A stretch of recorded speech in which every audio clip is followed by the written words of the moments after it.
विमला की बेटी सौंदर्य अपने नाम की तरह ही बला की खूबसूरत थी, तो वहीं विमला की मरी हुई जेठानी की बेटी काजल सांवले रंग की थी। अपने माँ बाप के मरने के बाद काजल अपने चाचा चाची के साथ ही रहती थी। एक रोज, वाह माँ, ये साड़ी तो बहुत ही प्यारी है, लेकिन आप काजल दीदी के लिए कुछ नहीं लाई? तेरी तरह अगर वो भी नए कपड़े पहनने लगी तो तेरे पुराने कपड़े कैसे इस्तेमाल होंगे? हाँ। अपनी चाची का ऐसा व्यवहार देखकर काजल की आंखें भर आती हैं। फिर काजल कहती है, ठीक ही तो कह रही है चाची, और फिर इतना चटकदार रंग मुझ पर अच्छा भी नहीं लगेगा। अच्छा, कल तुम दोनों को देखने के लिए रिश्ते वाले आने वाले हैं, तो सौंदर्य बेटा तुम यही साड़ी पहनना, और काजल तुम्हारे लिए मैंने अपनी पुरानी साड़ी निकाली है, तुम वो पहन लेना, ठीक है? अगले दिन सौंदर्य नई साड़ी पहनकर तैयार होती है, जिसमें वो बिल्कुल अप्सरा लग रही थी, तो वहीं काजल अपनी चाची की फीकी साड़ी पहनकर तैयार होती है। तभी अनुज और रौनक नाम के दो लड़के अपने पेरेंट्स के साथ वहां आते हैं। अनुज साधारण और गरीब घर का लड़का था, जबकि रौनक शहर में रहने वाला एक अमीर घर का लड़का था।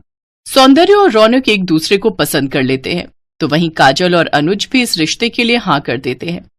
शगुन के तौर पर सौंदर्य की सास उसे 51,000 रुपए देती है, तो वहीं गरीब अनुज की माँ आशा काजल को 101 रुपए का शगुन देती है। कमला 3 महीने बाद दोनों बेटियों की शादी रख देती है। शादी में जहाँ रौनक खूब बैंड बाजे के साथ आता है, तो वहीं गरीब अनुज साधारण सी बारात लेकर वहां आता है।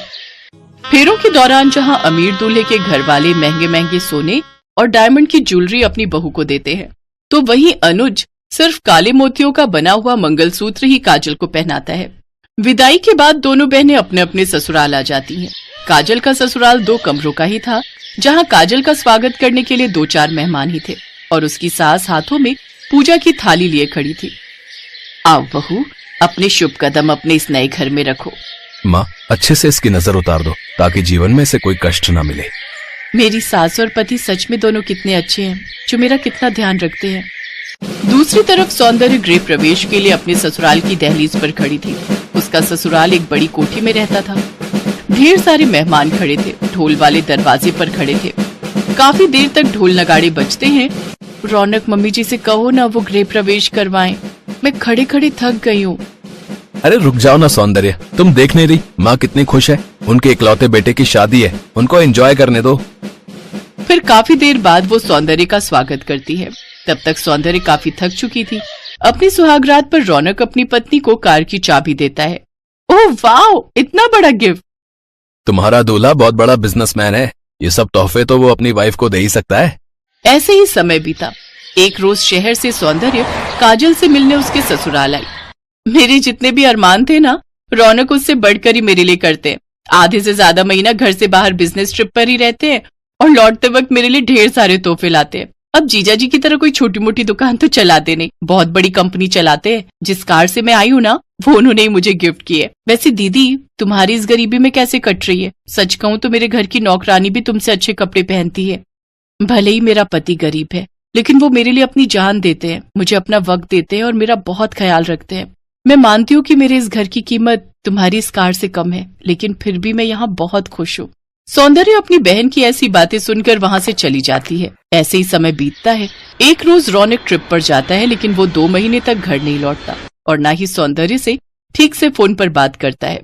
सौंदर्य अकेले ही अकेले रहकर अंदर ही अंदर घुटी जा रही थी, जिससे वो डिप्रेशन में आ जाती है। एक रोज वो काजल को फोन लगाती है। तुम ठीक कह रही थी दीदी, मैं अमीर तो हूँ, लेकिन अमीर होकर भी अकेली हूँ। अपने पति का साथ और वक्त पाने के लिए भिखारियों की तरह तरसती हूँ, लेकिन बस अब मुझसे और बर्दाश्त नहीं होता। मुझे नहीं चाहिए ऐसी जिंदगी। सौंदर्य खुद के हाथ की नस काट लेती है। उसकी बातें सुनकर काजल जल्दी से अपने पति के साथ उसके घर पहुंचती है और उसे अस्पताल लेकर जाती है, जहां डॉक्टर उसकी जान बचा लेते हैं। रौनक को जब खबर मिलती है तो वो भी वापस भारत लौट आता है और उससे अपने किए की माफी मांगता है। तुमने एक बार मुझसे कहा तो होता सौंदर्य, ये सब मैं तुम्हारे लिए ही तो कर रहा था। मुझे ये पैसा धन दौलत नहीं चाहिए, मुझे तो बस आपका प्यार चाहिए अनुज जी की तरह।